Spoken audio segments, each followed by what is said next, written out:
तकरीबन 1 महीने से खाना हजम नहीं होता, मैदा जलन से भर जाता है और उंगलियों के जोड़ भी दर्द करते हैं। इसका बेहतरीन इलाज, अगर हम सिर्फ़ और सिर्फ प्यारे पैगंबर जनाब मोहम्मद सल्लल्लाहु अलैहि वसल्लम का जो खाने का तरीका है, अगर हम उसको अपना लें तो मैदे के जितने अमराज हैं मेरे भाइयों वो सारे के सारे ख़त्म हो सकते हैं। मैदे के जितने अमराज हैं इसको समझो।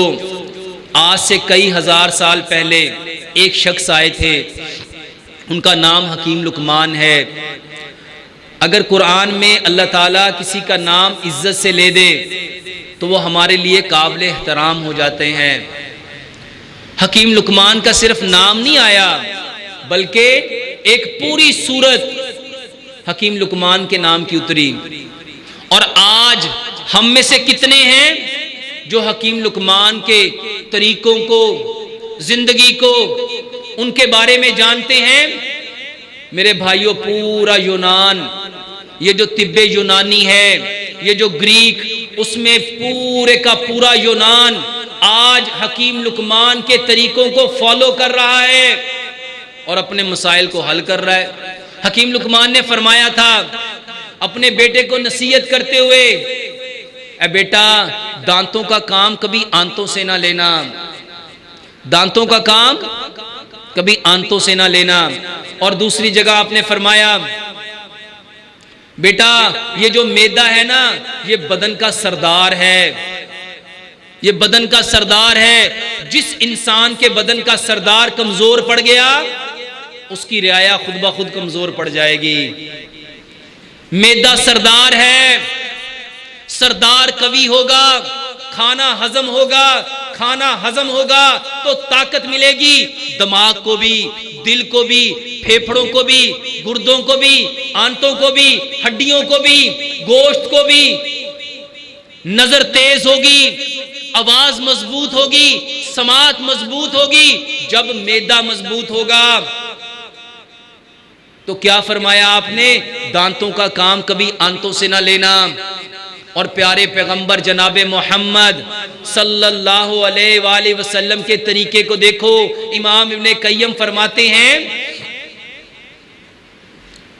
खाने में आपने फरमाया, ये जो कुरान की आयत है, वकुलू वशरबू वला तुसरिफू, आपने फरमाया इस आयत के अलावा अल्लाह ताला अगर तिब के लिए कुछ भी ना उतारता, ये एक आयत काफी थी।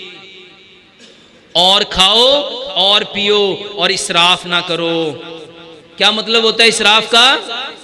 ज्यादती ना करो। और आज जितने लोगों के मैदे खराब हैं, एक वजह है, फितरत को बदला। मेरे भाई, अल्लाह ताला ने पूरी कायनात के जानवरों को देखो, सारे जानवर फितरत के मुताबिक जिंदगी गुजारते हैं। कोई जानवर खाने में पानी नहीं पीता, इसीलिए बीमार नहीं होता। और हम लोग पानी क्यों पीते हैं? क्योंकि हम खाने को चबाते नहीं। 2-4 दफा चबाया, निगलने की कोशिश की, हलक में खाना अटक गया, पानी के साथ उसको आगे धकेलते हैं। सिर्फ तरीका समझ लो, खाना खाने से आधा घंटा पहले पानी पियो, खाना खाने के 1.5 घंटा बाद पानी पियो और एक लुकमे को 32 बार चबाओ। जितने दांत हैं, आज की मॉडर्न मेडिकल साइंस कहती है दांत 4 तरह के हैं, 1 नोक वाले, 2 नोक वाले, 3 नोक वाले, 4 नोक वाले। 1 नोक वाले का काम है काटना, 2 का काम है फाड़ना, 3 का काम है चीरना, 4 का काम है पीसना। काटना, फाड़ना, चीरना, पीसना, ये काम था दांतों का। क्योंकि अल्लाह सुब्हानो तआला ने दांतों को बनाया कैल्शियम का, स्टोन का, पत्थर का, और मैदे को बनाया फाइबर का। इसीलिए हकीम लुकमान ने फरमाया था, बेटा दांतों का काम कभी आंतों से ना लेना। अब जो काम दांत कर सकते हैं, क्या मैदा कर सकता है? कर सकता है? जब वो नहीं करेगा, आप खाने को सही तरह काटोगे नहीं। इसको समझो, खाना सबसे पहले क्या बनता है? छोटे छोटे टुकड़े बनता है। अगर 32 बार खाना मुंह में चबा लिया गया, च्युइंग कर लिया गया, तो सच बताओ वो मुंह में क्या बन जाएगा? पानी बन जाएगा। मैदे को काम करना पड़ेगा? मैदे का बेहतरीन इलाज है, खाने में पानी छोड़ दो।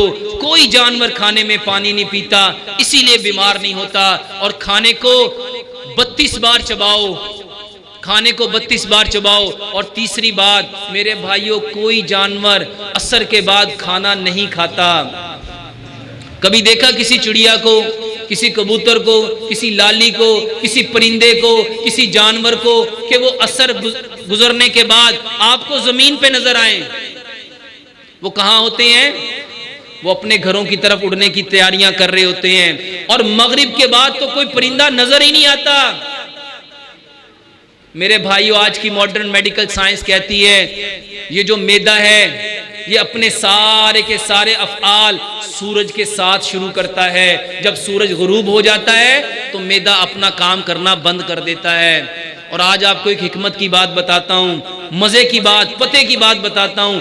आज की मॉडर्न मेडिकल साइंस कहती है सारा साल मैदा सूरज के साथ चलता है और साल में 1 माह ऐसा आता है जब मैदा सूरज के साथ नहीं चलता, उसके ओपोजिट हो जाता है।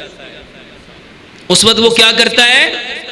उस वक्त मॉडर्न मेडिकल साइंस बताती है ये सूरज और जमीन एक ऐसे एंगल में आ जाती हैं, ये जो इसके दरमियान में लेयर है ओजोन की, उसके अंदर से कुछ ऐसी खतरनाक अल्ट्रावायलेट रेज निकलती हैं, वो जिस्मों के ऊपर टकराती हैं। अगर उन दिनों में किसी बंदे के जिस्म में 1 घूंट पानी भी होगा तो उसका जिस्म जख्मी होगा, बीमार होगा, तकलीफ में होगा। और जिसको साइंस वो दिन कहती है, हमारा इस्लाम उसको रमजान कहता है। साइंस कहती है उन दिनों में सूरज निकलने से पहले खाओ और सूरज गुरूब होने के बाद खाओ।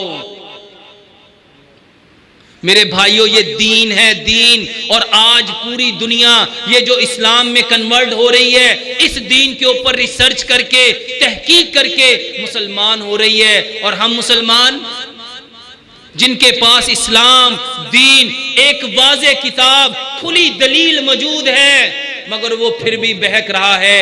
यही वजह है हम परेशान हैं। मैदे का बेहतरीन इलाज, 3 काम करो। खाने में पानी छोड़ दो, खाना खाने से आधा घंटा पहले पानी पियो, 1.5 घंटा बाद पानी पियो। 1 लुकमे को 32 बार चबाओ। सुबह का खाना 60% खाओ, दोपहर का खाना 30% खाओ, शाम का खाना 10% खाओ। इसको समझो प्यारे पैगंबर जनाबे मोहम्मद सल्लल्लाहु अलैहि वसल्लम के तरीके से आपने जिंदगी में जो भरपूर खाना खाया है वो सुबह के वक्त ही खाया है। जर्मन का मकूला था, जर्मन लोग कहा करते थे ब्रेकफास्ट लो किंग की तरह, बादशाह की तरह, लंच लो प्रिंस की तरह, शहजादों की तरह, और रात का खाना लो बैगर की तरह, भिखारियों फकीरों की तरह। मेरे भाइयों, सूरज जब सुबह उठता है, सूरज निकलता है, उस वक्त खाना मैदा पूरी ताकत में होता है। वो जो खाएगा भरपूर ताकत देगा। इसको समझो 50 साल पीछे पलटो, पंजाब का कल्चर था, पराठे कब खाए जाते थे, बोंग कब खाई जाती थी, ये जो सिरी पाए थे किस वक्त खाए जाते थे, निहारी किस वक्त खाई जाती थी, मगज किस वक्त खाया जाता था, ये लस्सी दही पराठे ये हम किस वक्त खाते थे? सुबह के वक्त। सुबह के वक्त ये चीजें जिस्म को तकवीयत देती हैं, ताकत देती हैं। मैदा पूरा उसको हजम करने के लिए अपनी सारी सिक्रीशन देता है। मगर क्या हुआ, हमने यूरोप को फॉलो किया, जिस तरह वो सुबह उठते ही लाइट सा ब्रेकफास्ट करते हैं, 1 कप चाय, 2 स्लाइस, 1 ऑमलेट के साथ, हमने भी उनकी नकाली करना शुरू कर दी और अपनी फितरत को, अपनी असल को, अपनी जबिल्लत को, अपने कल्चर को हमने छोड़ दिया। इसी वजह से परेशान हैं। मेरे